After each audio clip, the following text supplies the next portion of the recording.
Welcome to Cinema Snapshots, a channel where we take a look at the latest films and their predecessors. We'll give you an in-depth look at what's new in the world of film and discuss the key elements of the films, from plot synopsis to the most memorable moments. Please don't forget to hit the like button and subscribe.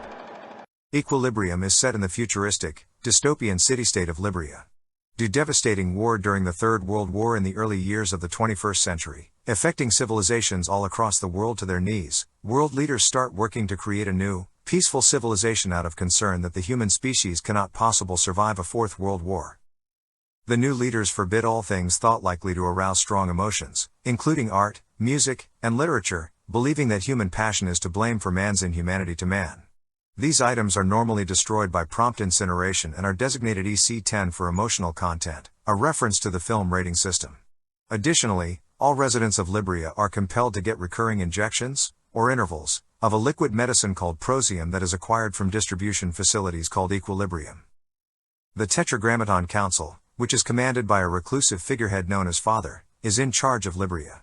Although Father never communicates with anyone outside of the ruling council, there is a powerful cult of personality surrounding him that permeates the entire city.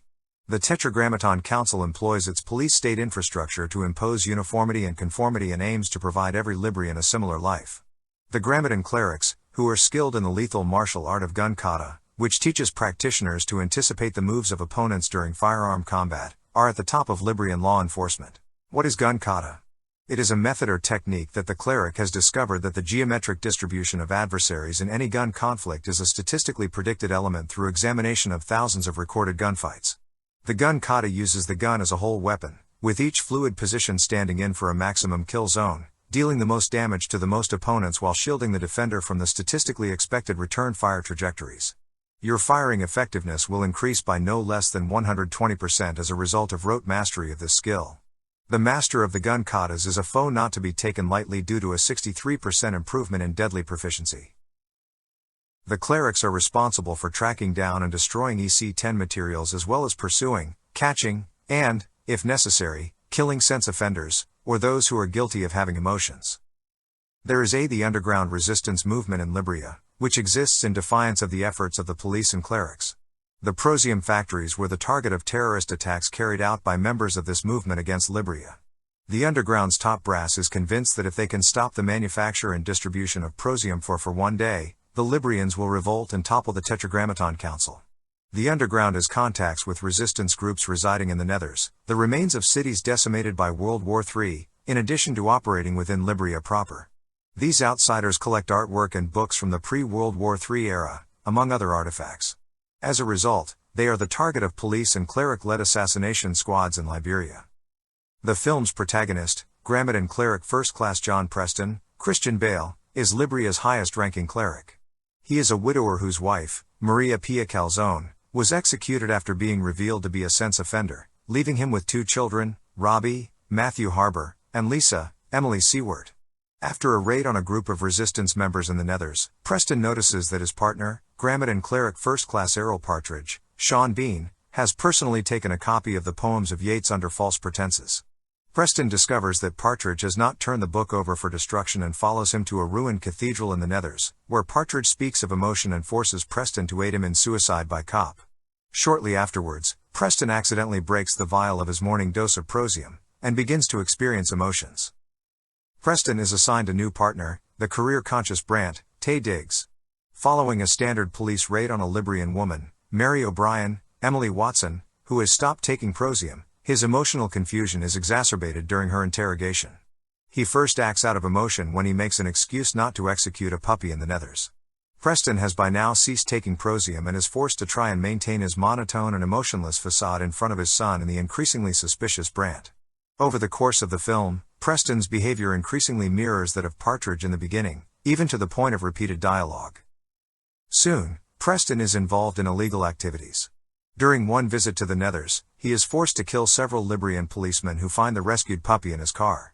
Brant, having seen Preston rearranging his desk, signaling a dislike of conformity, and refusing to personally execute resistance members during a raid in the Nethers, becomes more suspicious. In consequence, Preston is summoned before Vice Consul DuPont, Angus McFadden, and explains that he is attempting to infiltrate the resistance in order to destroy it. DuPont tells him that he has heard rumors of a cleric attempting to join the resistance, and Preston promises to find this traitor. Preston soon makes contact with the resistance. He agrees to assassinate Father Sean Pertwee, an act which will create enough confusion for the underground to detonate bombs in Libria's Prosium factories and hopefully bring down the Tetragrammaton Council. However, watching Mary O'Brien's execution in Libria's furnaces causes Preston to weep uncontrollably, and Brant arrests him. Preston deceives DuPont into thinking Brant is the criminal when Brant presents Preston to him. Preston is apparently free to leave. When Preston goes back to his house to burn his concealed prosium before the cops locate it, his little son confronts him and tells him that he and his sister haven't used prosium in a while and that they've buried his cache of the drug. The leaders of the resistance surrender to Preston as part of a complex plan hatched with the underground, and Preston successfully convinces DuPont to give him access to Father. When Preston shows up for his meeting with Father, he is abruptly confronted by him. Preston is addressed by Father through a telescreen, who reveals that he was aware of Preston's sense of offense and that Brant's arrest was manufactured to give Preston a false sense of security and give him the impression that his assassination plan can proceed. The telescreen turns to depict Vice Consul DuPont, who reveals that the true Father passed away many years prior and that DuPont was chosen by the Tetragrammaton Council to serve as the new head of state. To confront Brant and DuPont, Preston, however, goes on the rampage with concealed weapons. With paired short swords that resemble the Japanese wakizashi in size and shape, Preston and Brant engage in combat, with Preston easily dispatching Brant. Then, in a pistol duel between gun kata masters, Preston and DuPont engage in combat. Preston eventually prevails and kills DuPont. Preston follows up by destroying the hologram Father projector as well as the propaganda machines that broadcast over Libria. When the underground sets off their bombs and the Tetragrammaton Council realizes they are in trouble, the prisoners are freed.